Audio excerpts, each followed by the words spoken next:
Why do intelligent people struggle with overthinking? It is not a lack of clarity.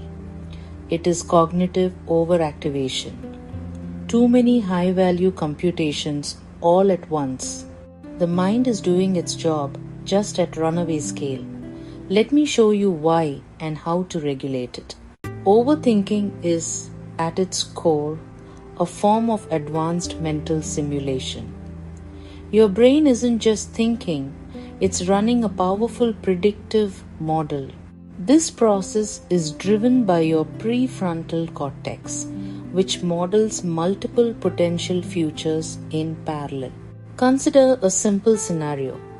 You're about to send an important email to your boss. Instantly, your mind begins to branch. What if the tone is too direct? That's one path. What if it's too soft?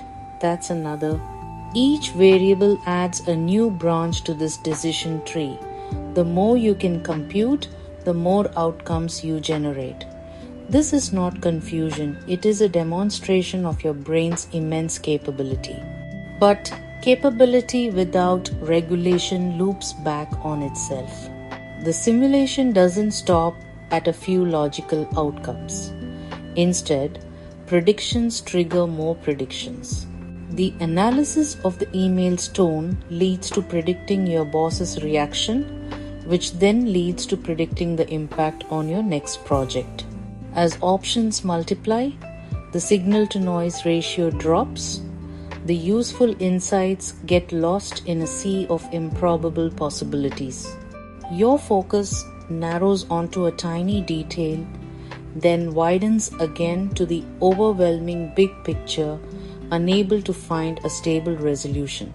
That oscillation between detail and overwhelm, between one possibility and the next, is the simulation loop. Highly intelligent minds detect subtle patterns. They notice inconsistencies others ignore. Like chess, each pattern implies several moves ahead. Scenario generation scales with pattern depth. More nuance, more branches.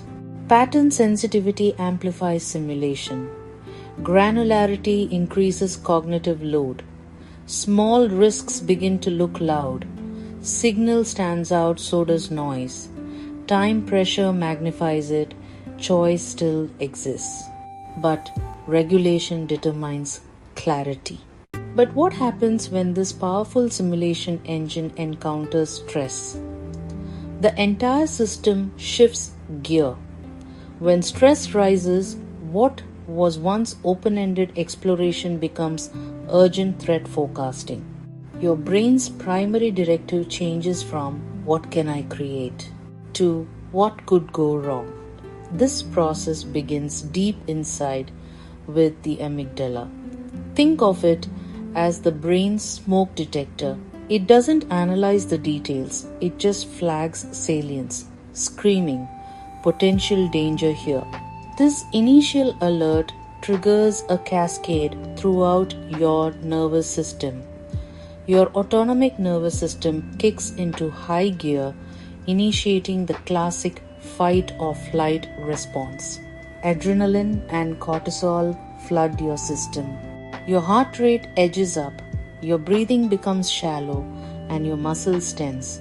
Your body is preparing for a physical threat, even if the threat is just an email in your inbox. Vigilance increases, scanning the environment for confirmation of danger. Simultaneously, cognition shifts from exploration to protection. The resources available to your prefrontal cortex, the center for rational, nuanced thought, are deliberately reduced. Prefrontal precision is a luxury the brain can't afford when it believes survival is at stake. This threat mode prioritizes survival over nuance. Your forecast horizons skew negative as the brain dedicates its energy to simulating worst-case scenarios.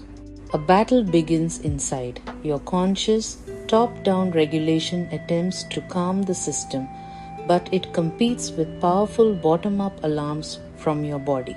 In this state, physiology drives perception. This internal feedback or interoception feeds the loop. Your brain feels the racing heart and interprets it as proof of danger, making the internal map look far more dangerous than the external territory actually is. The result is faster but much narrower thinking.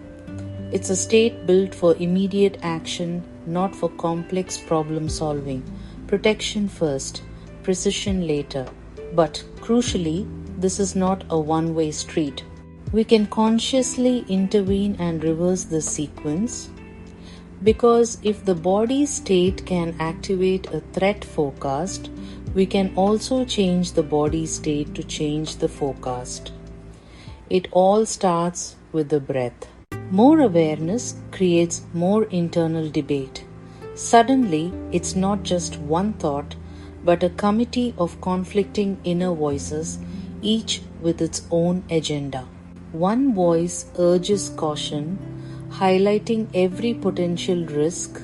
Another, driven by ambition, pushes for bold action.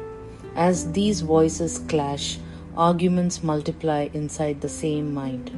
Each point generates a counterpoint, and every path forward branches into a dozen more hypothetical scenarios. The mental workspace becomes a courtroom where you are the prosecutor, the defender, and the judge, all at once. Caught in this crossfire, decision-making slows to a crawl. With each option so heavily debated, the perceived stakes skyrocket. Costs feel higher, reversibility feels lower. This cognitive diffusion reduces decisive output. The cognitive load exceeds our regulation capacity.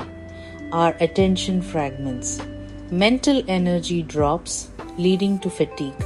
Soon, even simple choices feel heavy and exhausting. Subjectively, time dilates during indecision. Relief comes only when this cognitive load decreases. But breaking this cycle requires a fundamental state change, not more thought. The solution isn't to think harder, but to think differently. We must first shift our physiological and mental state. Then we can choose with clarity, regulated inputs first. Then, and only then, do clear decisions follow. The solution is not thinking less. It is regulating the nervous system.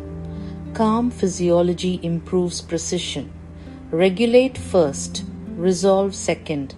Longer exhales reduce arousal. Eyes steady the vestibular system.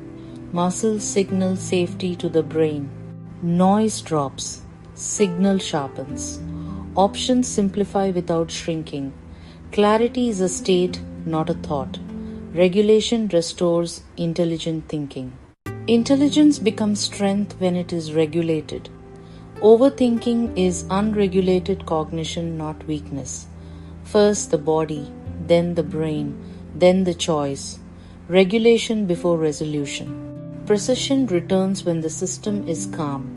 Make your mind an ally. I am Dr. Alice Preetha. Breathe, then decide.